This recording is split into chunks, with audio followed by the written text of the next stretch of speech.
Good evening. So, respected and honorable minister and dignitaries on the dais, and ladies and gentlemen, thanks for inviting me for this event, which is close to my heart because all along my career, I'm only doing the energy part of it. And the discussion today, we talk about energy transition. As you're aware, the energy is, whether we like it or not, it makes or breaks the government, civilization. You take whatever you want it is going to be the one which is the mainstay for all the activities. And as you see the transition today, we are trying to see a locus is getting shifted from the large power plants to the micro power plants. We talk about 500 watts or 1 kilowatt or going to the 15 megawatts of wind turbine, or we do have 1000 megawatts nuclear power plants. So this is a kind of a journey we are trying to talk about in the clean energy. And one very important thing is happening now is what we call true democracy in energy. The democratization of energy is happening today. And next 5 years, 10 years down the line, you can definitely see a lot of changes happening. Every household would be a microgrid, or nanogrid, or picogrid, whatever the name you call it. But today we call it only microgrid. So every household would be a prosumer, a producer, and with the storage coming down, the cost of storage coming down, possibly they may say, why should I purchase power from the grid? I can generate on my own. And many of the institutions, they have started their journey because the cost has come down. Economics of scale and economics is really dictating the energy transition today. That's what's happening. That's a very good on the democratization of the energy. And one important thing is, because since they are talking about not clean electricity, but they are talking about clean energy. So this is where many of the conferences, many of the places I find, when you talk about clean energy, you talk about renewables. Wind, solar is a mainstay. Then you talk about biomass, biofuels. But the question is going to be, is it sufficient to have only with the wind and solar and biomass to get the clean energy? Or what is it to be done? Just to give a small information to you, in Indian context, the electricity represents only 15 to 16% of the total energy consumption, which has now moved to 19%. If you want to really see the transition, the electricity use should go to more than 50%, if at all you want to talk about clean energy transition. That means we are talking about the heating, cooling, transportation, every aspect of it still relying on the fossil fuels. And that's continued to happen. That's why a big challenge is going to be there. How we are going to make these end users to come with electricity. That's a vast challenge. I try to see that question rising to the next panel. They can deliberate on that. And as I told you very clearly, if you see the wind and solar, we are the global leaders. And the cost is most economical. And today we have discussed the tariff close to 2 rupees for the solar and 2 rupees 50 paise close to in wind. And more or less we are talking about the tariff is less than 3 rupees for wind and solar, what we discussed. Of course, it all depends upon the resource available in the different states. And that's basically why the government is also thinking, as you're aware, coming out with a separate bids for the states so that to capture all the resources available. And we are global leaders.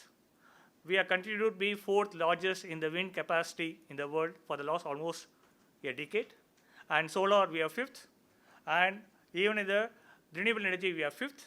So definitely, we can call ourselves as a global leaders to move forward.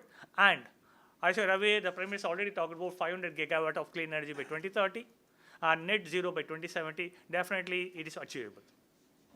And why I'm saying that is, when you see the kind of a potential what we have in the wind, we have a 695 gigawatt at 120 meter height.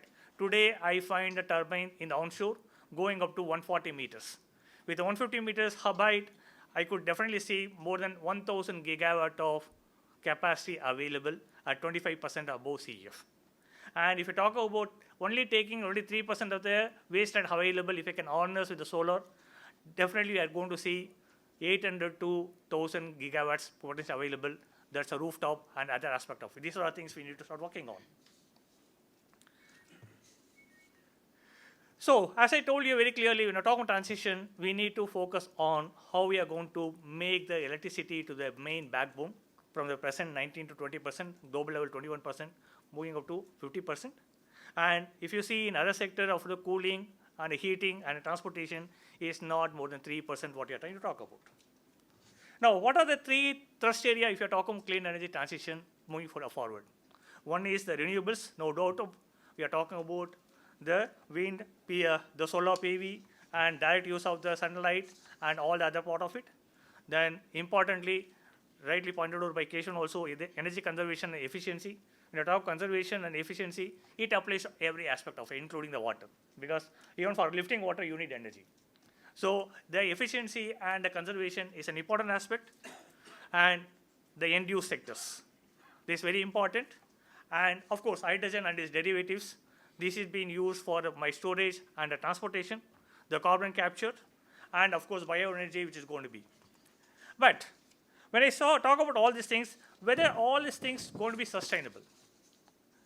So many times we'll try to talk about the financial analysis because there are many financial experts out there. But coming down to the energy part of it, there is a need to start working on the sustainability in the energy terms. Of course, it's been started in 1982s, where they start working on what is called the energy return on energy invested.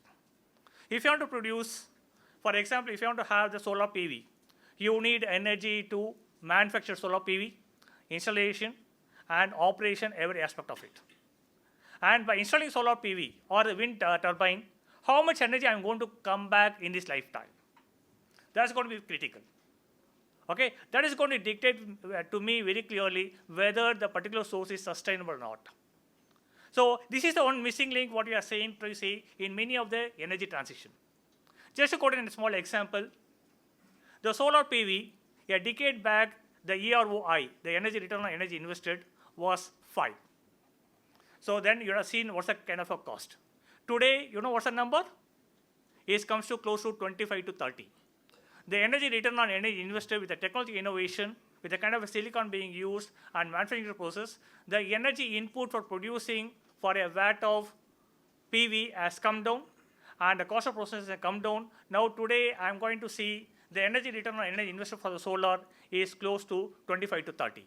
So that's specifically why you can see it become economical also. The same thing applies to wind. Wind started its journey with a EROI of around 18. Today, it is crossing 40.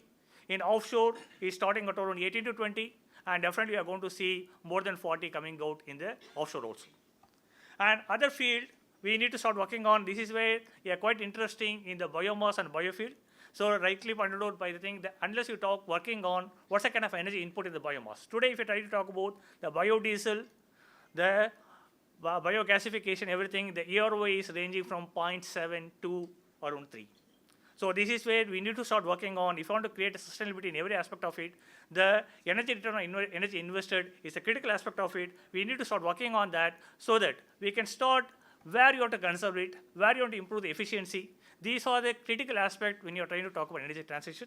And definitely, I think our next panel is going to discuss on this particular one. I wish a good thing for the European Chambers of Commerce and also Madras Chamber of Commerce. He said 186 years old. No, I talk about 186 years young. So definitely, as a young thing, let us move forward and creating a transition. And let us see very clearly by 2070 or much earlier than that, we can talk about neutrality and we'll talk about net zero. Thank you.